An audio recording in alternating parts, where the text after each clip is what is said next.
ओम नमः शिवाय। हर हर महादेव। स्वागत है आपका हमारे चैनल पर। आज के इस वीडियो में आप जानेंगे चैत्र मास का शुक्ल पक्ष का प्रदोष का व्रत किस दिन रखा जाएगा, प्रदोष काल पूजा का शुभ मुहूर्त क्या रहेगा, साथ ही ये भी जानेंगे कि त्रयोदशी तिथि कब आरंभ होगी, कब समाप्त होगी। तो इसी प्रकार की जानकारियाँ प्राप्त करने के लिए और हमसे जुड़े रहने के लिए साथ ही हमारे चैनल पर प्रदोष व्रत की कथा भी सुनाई जाएगी, तो आप चैनल को सब्सक्राइब अवश्य करें, बेल आइकन पर प्रेस करें। आज का वीडियो अच्छा लगे तो लाइक करें और शेयर करें। तो चलिए अब हम जानते हैं प्रदोष व्रत के बारे में। तो देखिए, महीने में 2 त्रयोदशी तिथि होती हैं, एक कृष्ण पक्ष की और एक शुक्ल पक्ष की, और प्रत्येक त्रयोदशी के दिन प्रदोष का व्रत किया जाता है। भगवान शिव को त्रयोदशी तिथि अति प्रिय है, और अगर त्रयोदशी तिथि में प्रदोष काल के समय भगवान शिव की पूजा की जाए तो भगवान शिव बहुत अतिशीघ्र प्रसन्न होते हैं और मनचाहा वर देते हैं।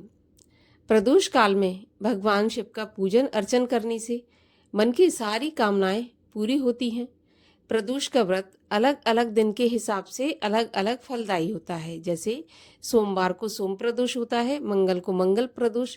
इस प्रकार से अलग दिन का अलग प्रदोष होता है और अलग महत्व होता है। परंतु पूजा विधि हर प्रदोष की एक जैसी रहती है। पूजा विधि की अगर बात करूं तो सुबह आपको ब्रह्म मुहूर्त में उठना है। स्नान आदि से निवृत्त होने के बाद सूर्य भगवान को अर्घ्य दें। भगवान शिव की और शिव परिवार की विधि विधान से पूजा करें। सारा दिन मन में ओम नमः शिवाय या हर हर महादेव या श्री शिवाय नमस्तुभ्यम इन मंत्रों का जाप करते हुए पूरा दिन उपवास रखें। शाम को जब सूर्यास्त में 1 घंटा शेष रह जाता है, वही प्रदोष काल कहलाता है। प्रदोष काल में एक बार फिर से स्वच्छ हो जाएं, चाहे तो स्नान आदि से, नहीं तो आप स्वच्छ वस्त्र पहने, मुंह हाथ धोकर स्वच्छ हो जाएं। इसके बाद एक चौकी पर भगवान शिव और भगवान शिव के परिवार की प्रतिमा को स्थापित करें और विधि विधान से भगवान शिव परिवार की पूजा करें। पूजा करने के बाद प्रदोष व्रत की कथा सुनें और आरती करें। भगवान शिव को खीर का भोग प्रदोष के व्रत में लगाना चाहिए और स्वयं भी खीर का प्रसाद ग्रहण करना चाहिए। ध्यान रहे कि प्रदोष के व्रत में नमक का सेवन बिल्कुल नहीं किया जाता, तो आप नमक का सेवन बिल्कुल ना करें।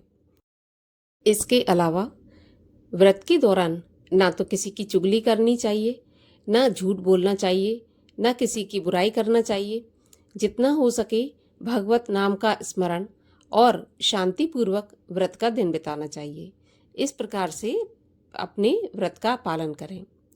और चलिए अब हम ये जानते हैं कि चैत्र मास की जो प्रदोष का व्रत है वो किस दिन रखा जाएगा, त्रयोदशी तिथि कब आरंभ होगी, कब समाप्त होगी, और प्रदोष काल पूजा का मुहूर्त क्या रहेगा। तो देखिए, त्रयोदशी तिथि का प्रारंभ हो जाएगा 9 अप्रैल 2025 दिन बुधवार की रात्रि 10:55 पर, और त्रयोदशी तिथि समाप्त होगी 10 अप्रैल 2025 गुरुवार के दिन रात्रि में 11 बजे। तो प्रदोष की पूजा प्रदोष काल में की जाती है, और जिस दिन त्रयोदशी प्रदोष काल में रहती है उसी दिन का व्रत किया जाता है। तो प्रदोष काल व्यापनी त्रयोदशी हमें 10 अप्रैल गुरुवार के दिन प्राप्त हो रही है। तो इसी दिन सभी भक्तगणों को प्रदोष का व्रत रखना है, और ये गुरु प्रदोष कहलाएगा। गुरु प्रदोष का व्रत करने से विवाह की बाधा दूर होती है, साथ ही संतान की प्राप्ति में भी जो भी बाधा आ रही हो वो दूर हो जाती है। तो जिन भी भक्तगणों के विवाह में या संतान प्राप्ति में बाधा आ रही है, उन्हें गुरु प्रदोष का व्रत अवश्य करना चाहिए। 10 अप्रैल गुरुवार के दिन प्रदोष काल पूजा का समय रहेगा शाम को 6:44 से 8:59 तक। इस समय पर आप अपनी पूजा समाप्त कर लें। तो ये थी प्रदोष व्रत से जुड़ी जानकारी। अच्छी लगी हो तो लाइक अवश्य कीजिए और चैनल को सब्सक्राइब करके जाइए।